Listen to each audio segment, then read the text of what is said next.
Hello everyone, my name is Anjali Sharma and I am student BMS SY in Mumbai university. So जैसा कि आप सभी जान रहे कि मैं प्रिंसिपल ऑफ मैनेजमेंट जो हमारा सब्जेक्ट है उसे कंटिन्यूअसली पढ़ा रही हूँ और मैं बहुत ट्राई कर रही हूँ कि जल्दी से जल्दी आपका कवर कर दूँ कि आप अपने एग्ज़ाम तक प्रिपेयर कर ले खुद को।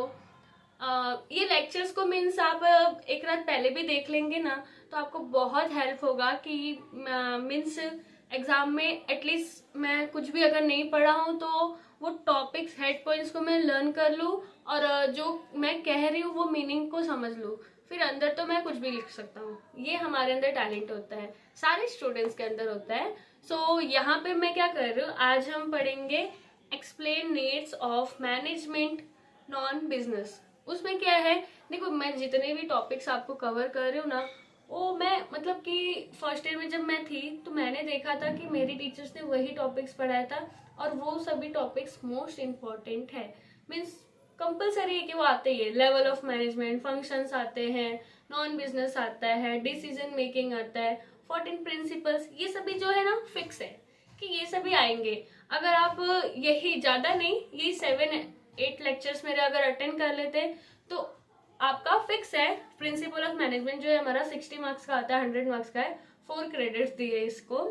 तो आपके अगर 60 आउट ऑफ 60 में से आपका अगर जैसे लगता है कि हाँ मेरा 55 नहीं आ सकता, 50 नहीं आ सकता, तो आपका 40 तो आराम से आ जाएगा। और अगर आपने ध्यान से लेक्चर कर लिया तो 50 प्लस आप जा सकते हैं अगर आपने ध्यान से कर लिया। बिकॉज मैं जो मेन टॉपिक्स है वो उन्हीं को पढ़ा रही हूँ, जो इम्पोर्टेंट टॉपिक है सिर्फ उन्हीं को मैं कवर कर रही हूँ। बाकी अदरवाइज जो टॉपिक्स है ना वो इतना मैं ध्यान भी नहीं दे रही हूँ, जस्ट बिकॉज क्योंकि वो इम्पोर्टेंट नहीं है। आपके भी फैकल्टी अगर पढ़ाए होंगे उन्होंने भी यही सब टॉपिक्स को कवर किया होगा, क्योंकि सारे फैकल्टी का माइंडसेट एक ही रहता है कि जो स्टूडेंट्स को काम आएंगे वो टॉपिक्स को हम कवर करें, क्योंकि जो उनके रेगुलर लाइफ में भी काम आए, जो उनको फ्यूचर में भी काम आए और अभी उनको भी वो चीज़ काम आए, तो वही चीज़ वो पढ़ाते हैं। तो यहाँ पे हम पढ़ेंगे need of non needs not business, sorry. तो इसमें क्या है कि कुछ हमारे पॉइंट्स हैं, innovating and team work, optimum use of resource, better relationship, ये सारे हमारे पॉइंट्स हैं जिनको हम कवर करेंगे। तो इसमें क्या आता है, इनोवेटिंग मतलब क्या होता है, in management many types of innovation, for example new ideas, new plans and new technology, that is innovation. Means क्या होता है, इनोवेशन मतलब क्या होता है, कुछ अलग करना, कुछ नया करना या फिर कुछ डिफरेंट करना, वो क्या हुआ, इनोवेशन।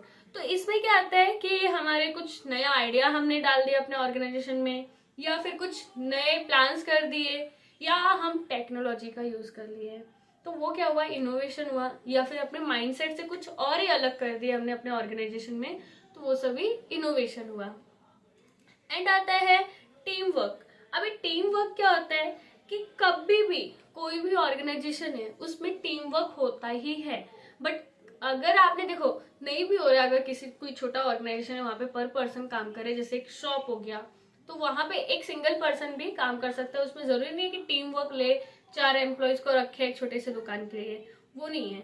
बट बड़े ऑर्गेनाइजेशन की बात करें तो एक टीम वर्क होना चाहिए कि सभी लोग मिलजुल के काम करें। अभी एक इंसान को आपने 10 काम दे दिया है और 10 इंसान को एक एक काम कर दिया है कि करो आप लोग, तो ये इंसान भी कर लेगा, ये जो है वो भी कर लेगा पूरा काम, बट वो क्या करेगा, मे बी 10 घंटे ले सकता है। और इधर 10 इंसान है, सबके पास एक एक काम है, तो वो 10 काम जो है 1 घंटे में भी हो सकता है। तो ये क्या है, टीम वर्क हमारा क्या करता है, टाइम को सेव करता है और ज्यादा हेडेक भी नहीं होता, और एम्प्लॉयज भी खुश रहते हैं कि सबको काम दिया गया है, डिवाइड किया है सबके लिए, जो जो काम जरूरी था सबने ग्रुप ऑफ एक्टिविटी बोलते हैं वो होता है। नेक्स्ट आता है optimum use of resource in management. A leader use to optimum resource of organization, it is a very help to for the management। मतलब क्या है कि जितने रिसोर्सेस है उन सभी रिसोर्सेस का यूज करना है, optimum use of resources. And आता है बेटर रिलेशनशिप। अभी एक लीडर और एक एम्प्लॉय, वो दोनों के बीच में जो है ना रिलेशनशिप बोलते ना, वो बढ़िया होना चाहिए, अच्छा रिलेशनशिप होना चाहिए। अगर कोई एम्प्लॉय अपने आइडियाज दे रहा है तो वो एक एचआर को, मैनेजर को सुनना चाहिए, लीडर को, और अगर लीडर दे रहा है तो एम्प्लॉय को ध्यान से सुनना चाहिए। उन दोनों के बीच में रिलेशनशिप अच्छा खासा होना चाहिए, क्योंकि अगर उनके बीच में थोड़ा सा ऐसा हुआ कि नहीं मैं उनकी बात क्यों सुनूं, नहीं मैं इन लोगों को क्यों ध्यान दूं, ये तो मेरे से नीचे है, मेरे एम्प्लॉयज है मेरे अंडर में, तो वो चीज़ ऑर्गेनाइजेशन के लिए अच्छा नहीं होता है, एक पॉजिटिव इम्पैक्ट नहीं देता है। बट अगर उन दोनों के बीच में रिलेशनशिप अच्छा है तो वो दोनों काम भी मिलजुल के करेंगे, टाइम मतलब जब जो टाइम दिया है वही टाइम पे काम को खत्म करेंगे। तो ये सभी चीजें क्या है कि हेल्प करते हैं ऑर्गेनाइजेशन के लिए, इन शॉर्ट बिजनेस के लिए अपने।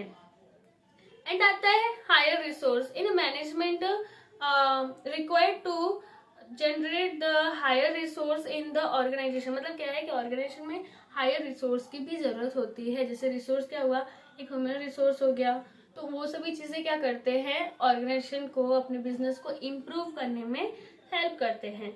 एंड बेटर लीडरशिप, अभी देखो यहाँ पे जैसे रिलेशनशिप आया वैसे ही लीडरशिप होना चाहिए। लीडर जो है, जैसे कि आप कोई अपने ग्रुप में ही, अपने कॉलेज के ग्रुप में आप लीडर है, तो आपके अंदर वो क्वालिटीज होनी चाहिए ताकि आपके जो अंडर में आपके फ्रेंड्स है, जो आपकी बातों को इम्पोर्टेंस देते हैं, आपको सुनते हैं, वो सभी मीन्स आपको मतलब आपकी वैसी वैल्यू करें। जैसे कि एक लीडर होता है ना, उसके अंदर वो लीडर वाली क्वालिटीज होनी चाहिए। ऐसे ही कोई भी लीडर नहीं बन सकता अपने ऑर्गेनाइजेशन में।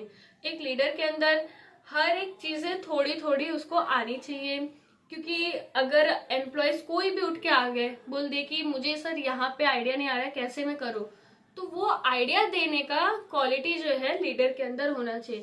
क्योंकि अगर लीडर भी मुंह बना के बैठ गया, अरे मेरे को भी नहीं समझ में आ रहा है क्या करूँ, तो दोनों के दोनों परेशान हो जाएंगे। तो वो लीडर के अंदर वो लीडरशिप वाली क्वालिटी होनी चाहिए। एंड आता है कम्युनिकेशन। अभी कम्युनिकेशन क्या है कि कम्युनिकेशन जो है ना, लीडर और एम्प्लॉय के बीच में एक अच्छा कम्युनिकेशन होना चाहिए, क्योंकि कम्युनिकेशन ही सब कुछ है। अगर देखो आपके पास कम्युनिकेशन स्किल है तो आप कहीं पे भी जाएंगे सेट हो जाएंगे। कोई भी ऑर्गेनाइजेशन में, कोई भी बिजनेस में जाएंगे, अच्छे से आप वहां पे अपने आप को कवर कर सकते हैं। बिकॉज अगर आपने कम्युनिकेट ही एकदम इफेक्टिव किया है अच्छी तरीके से, और सिंपल कम्युनिकेशन, कभी भी ना कॉम्प्लिकेटेड नहीं करना चाहिए।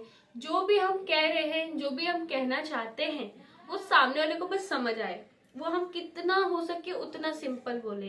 तो ये कम्युनिकेशन स्किल जो है लीडर के अंदर होनी चाहिए। सो यहाँ पे हमारे कुछ पॉइंट्स थे। और मोटिवेशन हो गया, जैसे कि एम्प्लॉयज को टाइम टू टाइम मोटिवेट करते रहे। फिर नेक्स्ट अपना कुछ पॉइंट्स इसमें ऐड कर सकते हैं। बेटर रिलेशनशिप अभी मैंने पढ़ाया। फिर क्वालिटी ऑफ वर्क लाइफ, जो भी हम काम कर रहे हैं वो अच्छी तरीके से होना चाहिए, इफेक्टिव तरीके से। तो यहाँ पे हमारे ज़्यादा कुछ पॉइंट्स नहीं है, सेम एज इट इज जो मैंने अपने ओन वर्ड्स वाले लिखे पॉइंट्स जो चैट जीपीटी वगैरह से निकाला था, सेम वही हमारा बुक में भी है। तो यहाँ पे हमारे ये टॉपिक खत्म होता है, ज़्यादा कुछ नहीं है। और बिजनेस और नॉन बिजनेस क्या हुआ, जैसे कि बिजनेस हमारा एक ऑर्गेनाइजेशन का बिजनेस होता है। एक नॉन बिजनेस मीन्स क्या हो गया, जैसे कि आप चैरिटेबल ट्रस्ट कर सकते हैं, सोशल क्लब में ये सभी चीज़ें क्या है आ सकते हैं अपने नॉन बिजनेस में। मीन्स ये कुछ खास वो नहीं है।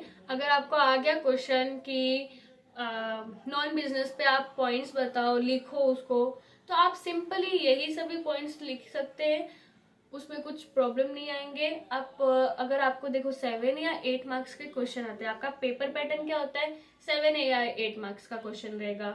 हाँ, तो अगर 7 मार्क्स में आ रहा है तो आप 6 पॉइंट्स भी लिख सकते हैं या 7 पॉइंट्स भी लिख सकते हैं।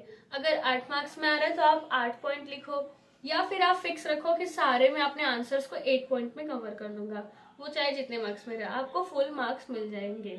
आप क्या करो, ऊपर डेफिनेशन करो, फिर उसके बाद पहले डायग्राम बना दो। आप ट्राई करो कि डायग्राम बनाए, फिर उससे क्या होता है कि एक पॉजिटिव इम्पैक्ट जाता है कि डायग्राम बनाए हैं मतलब बच्चे को और चीजें आती है। डायग्राम बना दिए, फिर डेफिनेशन उसका लिख दो कि ये पॉइंट, ये टॉपिक कहना क्या चाहता है। फिर उसके जो अंदर के सब पॉइंट्स है वो 8 पॉइंट लिख दो। देन कंक्लूजन लिखना है, that is well and good. नहीं लिख पा रहे हो, नो प्रॉब्लम। यहाँ तक भी आप लिख दिए तो आपके बहुत ही अच्छे मार्क्स आएंगे। सो मिलते हैं नेक्स्ट वीडियो में। Thank you, bye bye.